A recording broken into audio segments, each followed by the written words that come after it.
நல்லன்பின் விளைவது வாழ்வு. உச்சிமலை விளக்காக உலகு ஓங்கும் புகழ் கொண்டதான பச்சை பசந்த தமிழ்நாட்டில் தமிழ் பாய்ந்திட வாழ்வதுதான் வாழ்வு. மூதறிவு உள்ளது வாழ்வு, முத்தமிழ் கற்பதுதான் வாழ்வு என வரலாற்றில் இடம் பிடித்து வாழ்ந்து கொண்டிருக்கக்கூடிய சான்றோர்களுக்கு என்னுடைய பணிவான வணக்கத்தை சொல்லி என்னுடைய உழைப்பில் போட வேண்டும் என்று ஆசைப்படுகிறேன். இன்று நான் பேச எடுத்துக்கொண்ட தலைப்பு பாரெல்லாம் பெரும் புகழ் பரப்பிய நாடு என்று. பாரெல்லாம் பெரும் புகழ் பரப்பிய நாடு என்னுடைய பாரத நாடு. நான் ஏனுங்க அப்படி பேசணும் அப்படின்னா, என்னுடைய தாயை பற்றி பெருமைப்படுவதற்கு அவள் அழகானவளாகவோ அறிவானவளாகவோ இருக்க வேண்டும் எந்த அவசியமும் கிடையாது. மாறாக அவள் என்னுடைய தாயாக இருந்தாலே போதுமானது. அது போல என்னுடைய பாரத நாடு என்னுடைய தாய். அதைதான் என்னுடைய பாட்டன் பாரதி அழகாக சொன்னான்.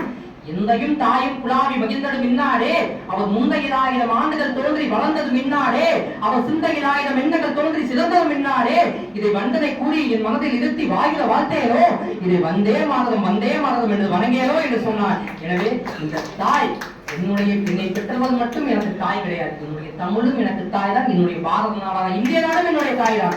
ஒரு உண்மையை சொல்லட்டுமா? இந்த உலகத்தில் எந்த நாட்டிற்கும் இல்லாத ஒரு சிறப்பு இந்திய தேசத்திற்கு உண்டு.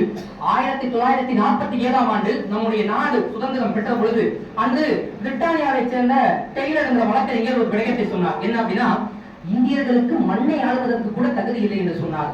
நான் அவருக்கு 2025 நின்று கொண்டு சொல்கிறேன், இந்தியர்களுக்கு மண்ணை ஆள மட்டும் கிடையாது, விண்ணையாலும் தகுதி உண்டு.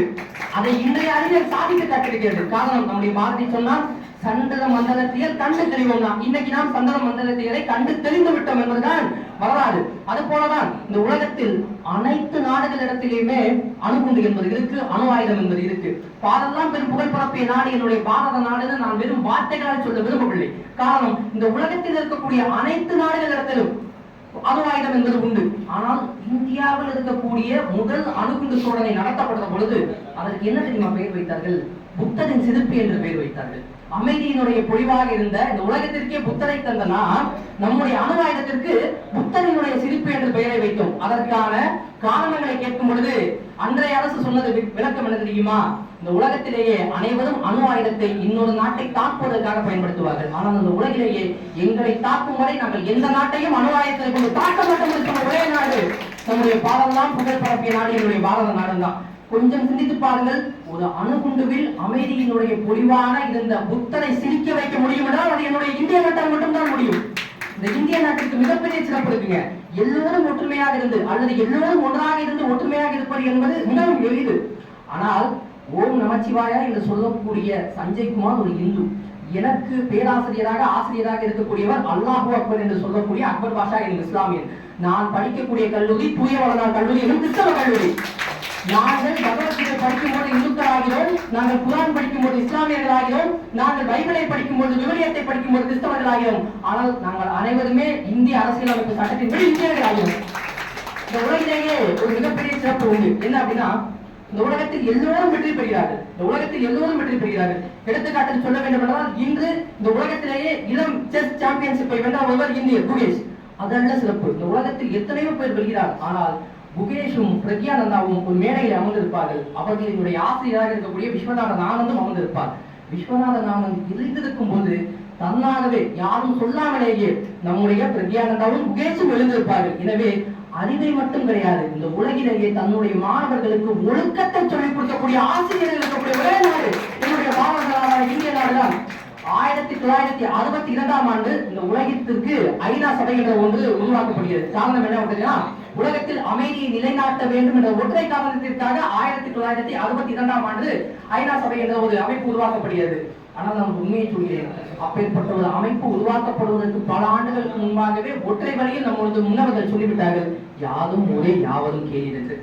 இந்த உலகத்தில் இருக்கக்கூடிய அனைவரும் என்னுடைய உறவினர்கள். இந்த உலகத்தில் இருக்கக்கூடிய அனைவருக்கும் நான் சொந்தம். நான் இந்த உலகத்திற்கு சொந்தம் என்ற பொருளுடைமை சித்தாந்தத்தை இந்த உலகிற்கு முதலில் கொடுத்தவர்கள் நம்முடைய இந்தியர்கள் என்பதில்தான் நான் பெருமிதம் கொள்வேன். நம்முடைய தேசத்தந்தை மகாத்மா அவர்கள் நமக்கு மட்டும் சுதந்திரம் வாங்கி கொடுக்கவில்லை.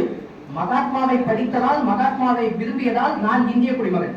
என்னுடைய நாட்டிற்கு அவர் தேசத்தந்தை. ஆனால் மகாத்மாவை, இந்தியாவில் பிறந்த மகாத்மாவை படித்ததால் அமெரிக்காவிலே மார்ட்டின் லூத்தர் கிங் என்ற ஒரு உருவாகி அங்க இருக்கக்கூடிய கருப்பின மக்களுக்கு விடுதலை வாங்கி கொடுத்தார்.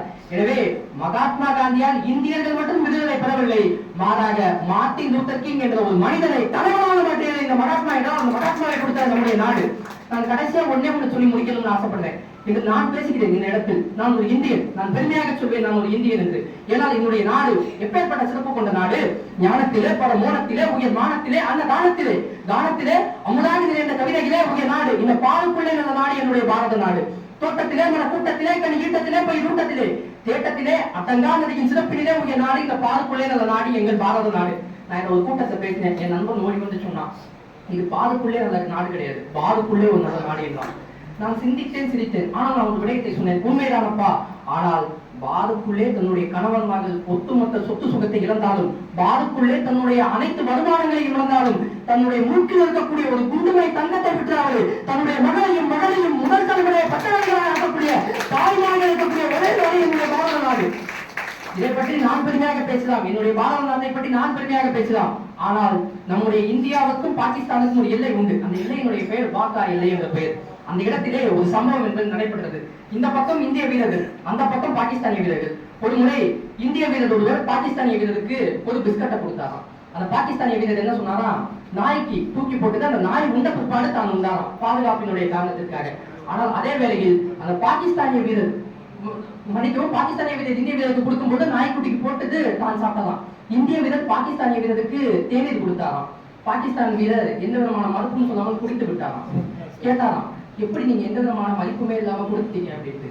அதுக்கு அந்த பாகிஸ்தானிய வீரர் சொன்னாராம், எனக்கு நன்றாக தெரியும், இந்தியர்கள் ஒருபோதும் விருந்தில் மருந்து வைத்து ஒருவரை முதுகில் சுட்ட மாட்டார்கள், மாறாக நேருக்கு நேராக சந்தோஷம் சொல்வார்கள் என்று சொன்னவர் ஒரு இந்தியர் கிடையாது, ஆரிஃப் கான் என்ற பாகிஸ்தானிய வீரர். அதை பதிவு செய்தவர் நேத்ரா சிங் என்ற இந்திய வீரர்.